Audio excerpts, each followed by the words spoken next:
오늘 함께 읽은 본문의 말씀을 가지고 어리석은 질문과 하나님의 마음이라는 제목으로 우리 함께 말씀을 나누도록 하겠습니다. 퀴즈를 내겠습니다. 하나님은 삼각형인 사각형을 만들 수 있을까요? 다시 한번, 하나님은 삼각형인 사각형을 만들 수 있을까요? 예? 예. 하나님은 무엇이든지 만들 수 있잖아요. 그럼 만들 수 있을까요? 우리 교수님에게 질문 한번 해볼까요? 여러분, 하나님은 다 만들 수 있지만 삼각형인 사각형은 만들지 못합니다. 이것을 우리는 모순이라고 해요. 모순. 옛날 초나라 때 내가 만드는 창은 모든 방패를 다 뚫고 내가 만드는 방패는 모든 창을 막을 수 있다고 했던, 그래서 모순이라고 했던 질문 자체가 성립할 수 없다는 거예요. 또 어리석은 질문이 하나 더 있죠. 우리 어린 아이에게 자주 하는 말, 아빠가 더 좋아? 엄마가 더 좋아? 그 이야기를 들으면 아이들은 굉장히 난처해지고 또 없는 편을 가르는 아주 어리석은 질문입니다. 이렇게 우리의 질문 중에 성립될 수 없는 질문이 있고 어리석은 질문이 있다는 거예요. 오늘 본문은 이스라엘 백성의 그 어리석은 질문에 대한 하나님의 마음의 이야기입니다. 말라기서는 총 55절로 구성된 짧은 하지만 22개의 질문을 담고 있는 선지서입니다. 이스라엘 백성들은 하나님께 어떤 어리석은 질문을 했을까요? 우리 오늘 본문인 1장 2절을 읽겠습니다. 여호와께서 이르시되 내가 너희를 사랑하였노라 하나 너희는 이르기를 주께서 어떻게 우리를 사랑하셨나이까 하는도다. 나 여호와가 말하노라 에서는 야곱의 형이 아니냐 그러나 내가 야곱을 사랑하였고. 아멘. 여호와께서 분명히 내가 너를 사랑한다라고 말씀하시는데 이스라엘 백성들은 어떻게 이야기합니까? 어떻게 우리를 사랑하셨습니까? 라고 질문을 하는 것이죠. 이것은 어찌 보면 질문이라기보다는 불평에 가까운 아주 도전적인 말이라고 볼 수가 있습니다. 피조물인 인간이 창조주인 하나님을 향해서 이러한 질문을 한다는 것 자체가 신성모독이고 또 하나님을 향한 도전과 같은 것입니다. 이처럼 두렵고 떨리는 일임에도 불구하고 하나님을 향해서 인간이 이런 질문을 하는 근본적인 이유는 과연 무엇일까요? 당시 이스라엘 백성들이 이러한 질문을 할 수밖에 없었던 그런 환경은 과연 무엇이었을까요? 여러분, 당시 이스라엘 백성들은 자신들의 불만과 불평이 나름대로 일리가 있다라고 생각을 했습니다. 이유는 다음과 같아요. 오랜 바벨론 포로 생활을 청산하고 본국으로 돌아가기만 하면 그들 앞에 하나님 즉 여호와의 축복이 주어질 거라고 생각을 하고 또한 기대를 했습니다. 그런데 그들을 기다리고 있는 것은 축복이 아닌 생존 자체를 위협하는 고난과 궁핍함이었습니다. 여러분, 그러나 그렇게 힘든 상황 속에서도 솔로몬의 성전에 비하면 초라하지만 그들은 성전을 재건했어요. 비록 조금 흠이 있는 동물이지만 여호와께 제물을 드리고 있었고 조상들과는 다르게 이방신을 쫓지 않고 여호와를 섬기려고 애를 썼습니다. 또한 11조를 드려놓지 못하는 그 상황을요, 그들이 지금 먹고 사는 것, 의식주가 해결되어지지 않는 그런 어려운 상황이기 때문에 하나님께서 이해해 주실 거라고 생각을 했어요. 당시 이스라엘 백성들은 그렇게 자신들은 어려운 형편 가운데서도 하나님을 향해서 최선을 다하고 있다라고 생각을 하고 있었습니다. 한마디로 말하면 하나님의 축복과 도우심이 없는 그렇게 힘들고 어려운 상황 속에서도 나름대로 최선을 다해서 신앙생활하고 있는데, 문제는 하나님이 도우시겠다라고 하는, 축복하시겠다라고 하는 그 약속을 지키지 않았기 때문에 자신들이 이렇게 힘들게 살게 되었다는 것입니다. 2020년 2월 한국 땅에 코로나 바이러스가 들어왔습니다. 처음에는 심각한 줄 몰랐어요. 시간이 지나면 자연스럽게 사라질 거라고 생각했습니다. 그래서 믿음의 사람들조차도 기도하지 않고 그냥 시간을 기다렸어요. 그러나 점점 이 코로나 바이러스가 무서운 것이라는 것을 알게 되고 많은 한국교회가 기도하기 시작했습니다. 우리 산돌교회는 12시에 시간을 정해서 코로나의 그가 사라지길 위해서 우리는 계속 기도했습니다. 그러나 2년 5개월이 지난 지금 아직도 코로나 확진자는 매일 수천 명씩 나오고 있는 그런 상황입니다. 여러분, 우리는 이러한 상황 가운데서 적지 않은 많은 믿음의 사람들이 마음속에 이러한 질문들이 생겼을 거라고 저는 생각합니다. 하나님, 어째서 코로나로 예배가 멈추게 하시고 하나님만을 사모하는 목회자들과 성도님들이 코로나 확진으로 죽어가야만 합니까? 그렇게 많은 교회가 코로나 종식을 위해서 시간을 정해서 아침 저녁 기도하는데 어찌 막아주지 않으십니까? 하나님의 자녀들이 신음하며 죽어갈 때 당신은 도대체 어디에 계셨습니까? 하나님 정말 살아계신 곳이 맞습니까? 하나님이 살아계시다면 그렇게 힘들게 어렵게 세워진 교회들이 수만 개가 사라지는 것이 말이 되는 것입니까? 꼭 여러분의 질문은 제가 말씀드린 그 많은 질문들 중에 어디까지 진행이 되어 있습니까? 오늘 우리가 제기하는 그 질문의 많은 이유들이 이스라엘 백성의 질문의 이유와 아주 유사하다고 저는 생각합니다.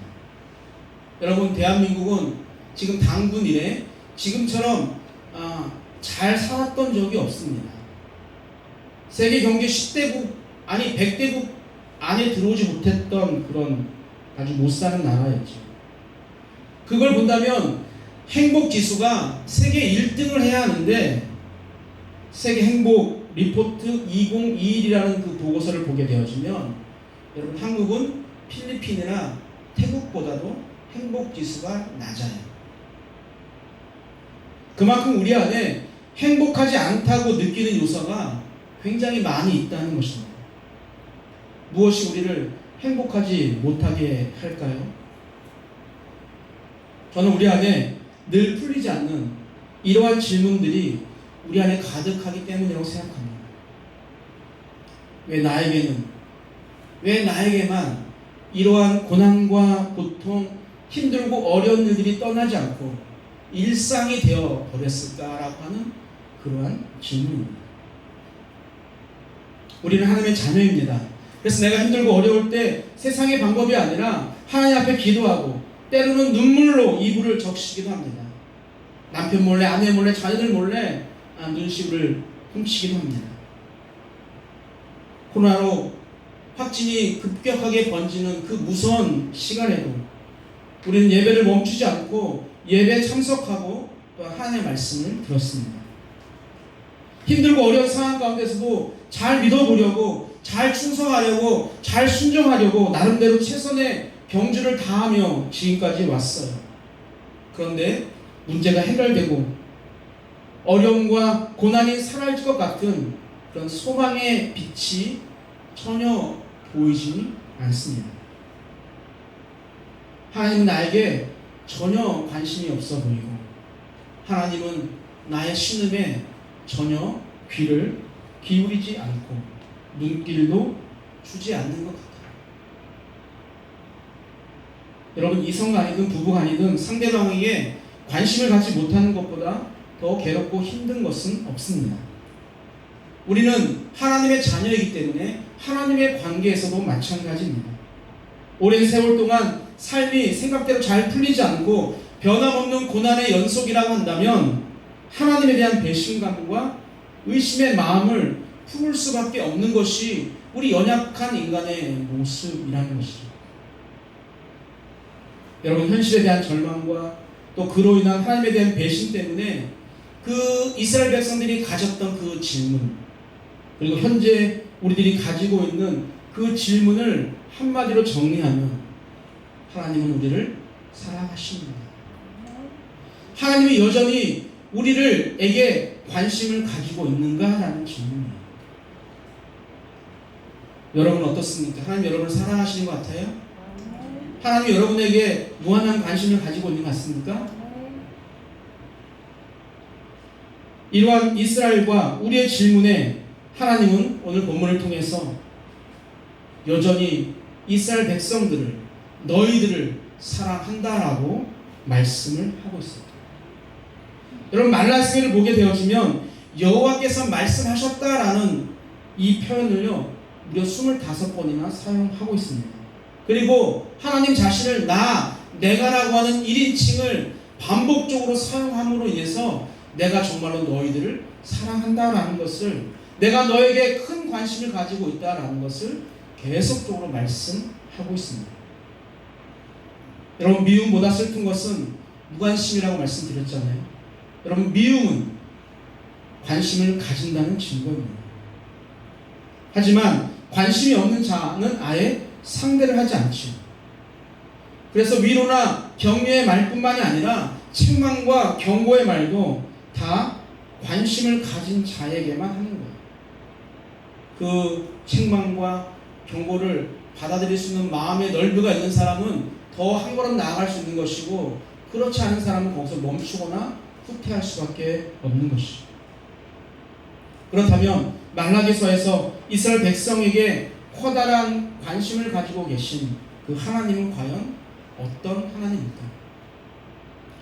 한마디로 정의한다면 변함없는 사랑의 하나님이십니다. 그래서 1장 2절 하반절을 보면 이렇게 나오죠. 여호와께서 이르시되 내가 너희를 사랑하였노라. 아멘. 하나님은 이스라엘 백성들을 변함없이 사랑하셔요. 그런데 이스라엘 백성들은 하나님이 자신들을 사랑하고 계신지에 대해서 계속적으로 의문을 가지고 어떻게 어떤 방법으로 나를 사랑하십니까? 라고 지금 질문을 하는 것이죠. 이렇게 하나님의 사랑하심에 부정적인 그런 질문을 하는 이스라엘 백성들에게 내가 너를 사랑하고 있다는 것을 우리 하나님은 어떻게 설명을 하고 있을까요? 이스라엘 사랑하고 있다는 증거를 이렇게 말씀합니다. 우리 2절과 3절 우리 한 목소리를 읽겠습니다. 나 여호와가 말하노라 에서는 야곱의 형이 아니냐. 그러나 내가 야곱을 사랑하였고 에서는 미워하였으며 그의 산들을 황폐하게 하였고 그의 산업을 광야의 이리들에게 넘겼느니라. 아멘. 여러분 하나님께서 이스라엘 백성들을 사랑하고 있다는 이 증거를 제시하면서 야곱과 에서의 이야기가 왜 나올까요? 야곱을 사랑한다라고만 하면 되는데 왜 굳이 에서를 미워한다라고 말씀하셨을까요? 간단하게 이야기하면 에서를 미워할 정도로 야곱을 사랑하신다라는 그런 강조의 표현입니다. 절대로 이스라엘 백성들을 버리지 않고 끝까지 관심을 가지고 사랑하겠다라고 하는 그런 강조의 말씀입니다. 우리 히브리서 12장 7절과 8절입니다. 읽겠습니다.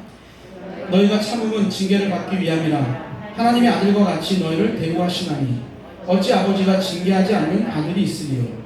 징계는 다 받는 것이거늘 너에게 없으면 사생자여 친아들이 아니니라. 아멘. 오늘 이렇게 이야기합니다. 자식이라도 죄를 범하거나 문제가 있으면 징계를 받는다는 거예요. 아니 자식이기 때문에 징계를 한다는 것이죠. 우리에게 징계가 없다면 우리는 사생하고 친아들이 아니라라는 말씀입니다. 그렇기 때문에 힘들고 어려운 일이 지속되고 또 일이 잘 풀리지 않고 원하는 대로 되지 않는다 하더라도 우리가 하나님을 원망하거나 그분을 향한 의심의 마음을 품기보다는 자식을 향한 하나님의 사랑의 징계임을 우리가 기억해야 합니다. 그렇다면 왜 하나님은 자기 백성에게 형통한 복이 아닌 사랑의 징계를 내리신 것일까? 어째서 하나님은 힘들고 어렵게 살아가는 그들의 형편을 돌아봐 주지 않으시는지, 하나님은 도대체 뭐하고 계시는지 우리 이유를 알 수 없을 때가 너무나 많지 않습니까? 그런데 오늘 말라기서는요, 그 이유에 대해서 아주 분명하게 말씀하고 있어요. 그 이유는 바로 이스라엘 백성에게 심각한 문제가 있었기 때문입니다. 그렇다면 이스라엘 백성들에게 어떠한 문제가 있었을까요? 우리 PPT를 볼 건데요. 당시 보면 제사장들은요, 백성들을 잘못 가르쳤어요. 이방신의 딸들과 그들은 결혼했습니다. 여호와의 이름을 멸시했고요, 조상들이 여호와와 맺은 그 언약을요 욕되게 했어요. 여호와를 괴롭게 했고, 더 나아가서 여호와의 것 11조와 예물을 훔쳤어요. 여호와를 비방했고, 또 여호와를 믿는 것이 아무런 소용이 없다라고, 헛되다라고 그들은 말을 했기 때문입니다. 남녀노소, 영적 지도자나 일반 백성 가릴 것 없이 모두가 하나님과의 언약을 파괴하는 것이 당시 이스라엘의 영적인 상황이었습니다. 그럼에도 불구하고 자신들의 문제는 생각하지 않고 하나님만 원망하고 불평하는 그런 모습을 보이고 있는 것입니다. 여러분, 본문 속 상황이 오늘 우리의 모습이고 또 우리의 교회라는 생각을 해보았습니다. 하나님의 종이라고 하는 목회자들의 문제가 자주 매스컴에 오르고 있고, 또 사회적으로 지탄받는 그 일, 도저히 상상할 수 없는 그런 악한 행동의 그 이면에 보면 믿는 사람들이 포함되어 있다는 뉴스를 우리는 심심치 않게 들을 수가 있습니다. 여러분, 우리는 하나님의 자녀예요. 하나님의 이름을 멸시하려고 하는 사람은 단 한 사람도 없습니다. 그런데 세상과 구별되지 않는 그런 우리의 모습 때문에 하나님의 이름이 멸시를 당한다면 우리가 바로 하나님의 이름을 멸시하는 것과 다를 것이 없는 것입니다. 하나님의 말씀에 불순종하거나 그분의 약속을 신뢰하지 못하고 그분께 돌려야 할 헌금, 영광, 예배를 드리는 그 자세에 문제가 있다면 그런 모든 행위들이 하나님을 괴롭게 하는 것이고 또한 하나님을 욕되게 하는 것입니다. 우리는 이런 자신의 문제를 빨리 인식하고 회개하고 돌이키는 일에 최선을 다하지 않으면 우리는 늘 이스라엘 백성들처럼 내 현실과 내 삶 앞에서 하나님만을 원망하고 불평하게 됩니다. 그 일이 옳지 않음에도 불구하고 우린 여전히 불평하고 불만하며 살아간다는 것이죠. 하나님은 왜 우리의 불행한 일들에 직접 나서서 도와주지 않으시는지, 왜 나의 사업의 형통함과 직장의 평안함과 우리 학생들 같은 경우는 뭐 취업과 학교의 성적이 오르는 것을 허락하지 않으십니다. 그러나 우리는 이런 질문을 던지기 전에 우리는 지금 하나님이 기뻐하시는 참 신앙의 삶을 살아가고 있는지, 한국교회는, 아니 연산들교회는 하나님이 인정하시고 세상 사람들이 인정할 만큼 바르게 걸어가고 있는지를 우리는 스스로 질문을 해야 합니다. 그 질문에 아니다라는 그런 생각이 들면 우리는 빨리 회개하고 바른 삶과 바른 길을 걸어가야만 합니다. 오늘 말라기서를 통해서 우리가 또 반드시 잊지 말아야 하는 것이 하나 있는데, 그것은 어떤 참혹하고 부정적인 상황 속에서도 우리 하나님은요 소망의 빛을 남겨놓는다. 어둠이 가득한 곳에 소망의 빛과 같은 자들이 반드시 있다는 것입니다. 그 빛은 바로 하나님께 인정받는 사람들을 말합니다. 우리 3장 16절과 17절입니다. 그때 여호와를 경외하는 자들이 피차에 말하며 여호와께서 그것을 분명히 들으시고 여호와를 경외하는 자와 그 이름을 존중히 여기는 자를 위하여 여호와 앞에 있는 기념책에 기록하셨느니라. 만군의 여호와가 이르노라. 나는 내가 정한 날에 그들을 나의 특별한 소유로 삼을 것이요 또 사람이 자기를 섬기는 아들을 아낌같이 내가 그들을 아끼리니. 아멘. 여러분, 제사장들과 많은 백성들이 잘못된 길을 걷던 그 때에 여호와를 경외하는 자들과 여호와의 이름을 존중하는 사람들이 있었다는 거예요. 그리고 그런 자들을 하나님은 기념책에 기록하시고 특별한 소유, 즉 특별한 존재로 삼아주시고 자신을 섬기는 아들을 아낀 것 같이 그들을 아껴주신다는 거예요. 여기서 아끼다라는 것은요, 불쌍히 여겨준다는 거예요. 그리고 더 나아가서는 생명을 지켜주신다라는 그런 말씀이기도 합니다. 여러분, 우리가 살아가는 세상은 어둠과 빛이 공존하는 세상입니다. 성경은 우리에게 빛과 소금이 되라고 하셨기 때문에 우리는 당연히 빛의 역할을 감당해야 합니다. 오늘 함께 하시는 여러분이 바로 그런 특별한 소유가 되고 하늘의 기념책에 기록되는 그런 소망의 빛이 되기를 주님의 이름으로 축복합니다. 오늘 설교를 마치면서 우리의 삶 속에서 어떻게 하는 것이 여호와를 경외하고 그 이름을 존중히 여기고 특별한 소유가 될 수 있을까 한 가지만 고민해 보고자 합니다. 우리 현실 속에서 우리가 과연 무엇을 할 수 있을까 하는 것입니다. 오늘 말씀드리고 싶은 것은 하나님이 찾으시는 예배자입니다. 여러분, 예배라는 이 단어는 헬라어로요, 프로스 퀴네오라는 그런 단어예요. 뭐뭐 앞에라고 하는 프로스와 입을 맞추다라는 퀴네오의 합성, 프로스 퀴네오, 이것이 바로 예배의 정의입니다. 종이 주인에게 문안할 때 존경의 표시로 머리를 조아리고 엎드려서 그 발에 입을 맞추는 것을 의미합니다. 여러분, 이 말은 결국 나는 당신의 종이고 당신은 나의 하나님이십니다. 내가 당신께 무릎 꿇고 경배하겠습니다라는 그런 의미예요. 이것이 바로 예배입니다. 다시 말하면 예배는 내가 무엇을 드리니 나의 손을 들어주시고 내가 시간을 바쳤으니 나의 건강을 책임져 주시고 내가 예배를 섬겼으니 나에게 나의 삶에 행복을 주세요라고 말하거나 바라는 시간이 아니라는 것입니다. 종의 모습으로 왕 대신 하나님 앞에 머리를 숙이고 무릎을 꿇습니다. 하나님, 나를 긍휼히 여겨주십시오라고 그런 마음으로 하나님과 만나는 시간이 바로 예배입니다. 따라서 예배 시간에 흐트러진 모습을 우리가 보이는 것, 상시적으로 조시는 분들, 핸드폰으로 인터넷을 수시로 검색하시는 분들은 참 예배자의 모습이 아닌 것이죠. 한번 생각을 해보세요. 종이 주인을 앞에 두고 그를 경배해야 되는데 바른 자세가 아니에요. 불어넣어서 종이 주인에게 나는 당신을 존경합니다라고 이야기할 수 있습니까? 그 발에 입을 맞춰야 되는데 졸면서 그 행동을 하면 되겠어요? 그럼 어떻게 될까요? 바로 죽음이죠. 생명이 없다는 것입니다. 여러분, 예배 자리에 매주 앉아 있어도 내 안에 종된 마음이 없고 하나님이 나의 아버지라는 마음이 없고 그분께 겸손한 마음으로 무릎을 꿇지 않으면 하나님은 예배자로 받지 않으세요.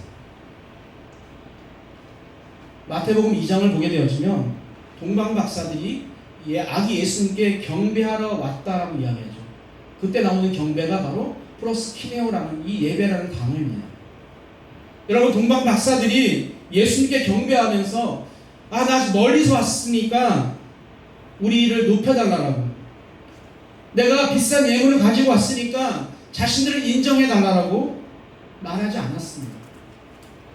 오직 경배함으로 아기 예수를 유대인의 왕으로 드러내는 것, 그것에 만족하고 그들은 돌아갔습니다. 여러분, 예배는 그렇습니다. 예배하는 사람은 없어지고 하나님만 온전히 드러나는 행위, 이것이 바로 참된 예배이고 참된 예배자의 모습입니다. 지금 하나님은요, 그런 예배자를 찾고 계십니다. 그런 예배자를 우리 하나님 여호와를 경외하는 자라고 인정하시고 하나님의 이름을 존중히 여기는 자라고 인정하시고 그의 이름을 여호와 앞에 있는 기념책에 기록하면서 특별한 소유라고 인정해 주시는 겁니다. 누구에게나 상상할 수 없는 그런 고난이 찾아올 수 있습니다. 그리고 우리의 인생은 늘 고난과 고통 가운데 또 걸어갈 수밖에 없는 것이 또 우리의 인생인 것 같습니다. 그 순간 나에게 어떻게 이런 고난을 주시는가, 하나님이 나를 사랑하시는 것이 맞는가라는 그런 어리석은 질문을 하기보다 고난과 절망의 순간에 내 허물과 나의 죄를, 나의 부족함을 돌아보고 종의 모습으로 왕 대신 하나님께 무릎을 꿇고 감사의 찬양과 영광을 돌릴 수 있는 그런 자녀로 바뀌길 원하는 것이 말라기서를 통한 하나님의 마음이라고 생각합니다. 우리 그 하나님의 마음을 잊지 않고 참된 예배자로 걸어가는 우리 모두가 되기를 주님의 이름으로 축복합니다. 아멘.